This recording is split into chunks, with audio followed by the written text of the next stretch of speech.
Hello, hello, hello, my friends. Caitlin here, and I want to talk about bodies and body image and how pervasive self-hate is. I've wanted to talk about this for a while, but I guess as summer is coming up pretty fast here in the US, then it seemed extra pertinent because it's time to wear shorts and spaghetti straps and bathing suits. So I have always been self-conscious of my bikini body and really my fully clothed body, or just my body in any way. If I try to think of a particular time at which I stopped loving my body, or I guess a point at which I noticed that I had a body and then it could be something to be ashamed of, it's probably when I was around 11 or 12. I was looking at photos my grandma had taken at the beach, and I was wearing this very 2000s era bathing suit where it was like a bandeau style top and then these kind of mid-rise boy short bottoms. And I just remember thinking, wow, you look really weird and kind of fat in that bathing suit. And up to that point, I'd never thought of myself as fat before. I'm not sure I'd even really thought about my weight in general, but around the same time, girls in my grade started wearing juniors clothing, and so they were bragging about what size jeans they wore, and everyone was like, oh, I'm a 0, I'm a 1.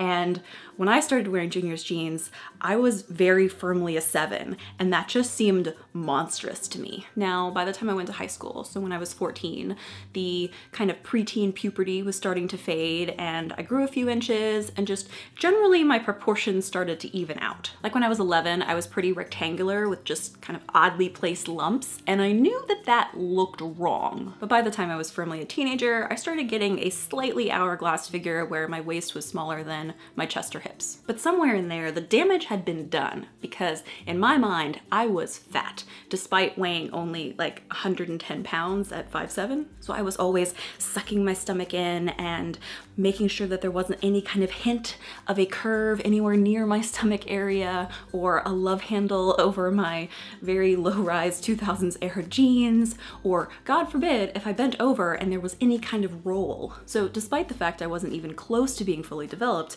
this is the point at which my level of what I thought was acceptable in my body began. Basically, my ideal body was something like Keira Knightley, because my high school boyfriend had a crush on her, and she was just so thin and ethereal looking, and clothing hung off of her so elegantly. And because my teen years were when I started descending into some pretty deep depression, I was like, yeah, this is what my body would look like if I was a better person. Because I equated skinniness with goodness and success. To me, skinnier equaled happier, and as someone who was striving for perfection in every area of her life, it kind of makes sense looking back. And I carried this with me as I grew up. Like, I was so afraid of the freshman 15 that when I went to college, I basically just ate salads for the first few months. But then the change in diet and the stress and just walking a lot more than usual, because William & Mary is a very walk-oriented campus, I actually ended up losing 15 pounds. And then when I came home at fall break and I saw my boyfriend, I got this very confusing message from him, because he was this guy who idolized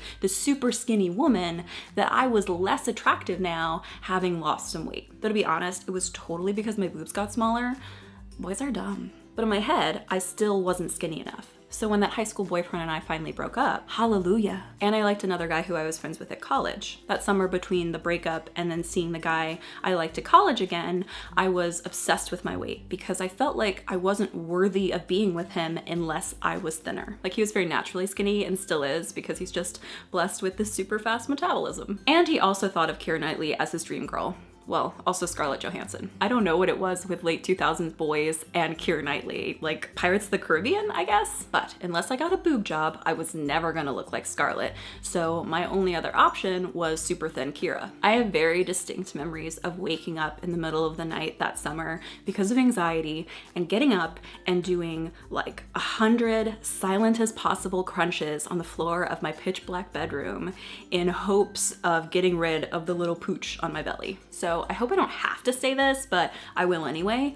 None of this was healthy, not by a long shot. I've never been diagnosed with an eating disorder, but looking back at my lowest point, which was the summer after I graduated from college, where I would basically just go the whole day and eat like a cucumber and maybe a salad and do lap after lap in the pool, I got to my skinniest point that I probably will ever be, barring some kind of catastrophic illness. I think I was definitely somewhere on the spectrum. That was the summer where I felt like I'd gotten close to my ideal body.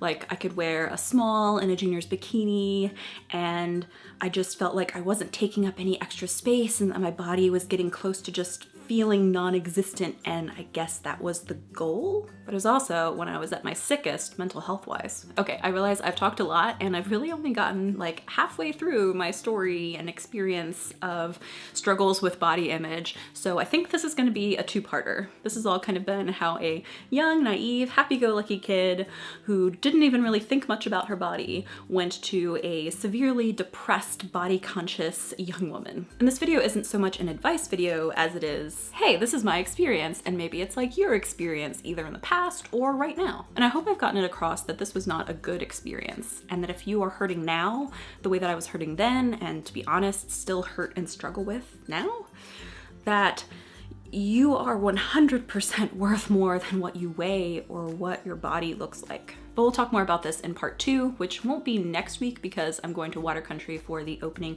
of their new water coaster, which is very timely since I'll have to be in a bathing suit, but the week after next, we'll continue this discussion. If there are questions or comments about body image that you would like me to address or answer in part 2, then be sure to leave them down in the comments. Plus remember that you can check me out on these other social media sites, and if you haven't already, don't forget to subscribe and hit the notification bell so you never miss a new video. See you guys next Thursday. Bye!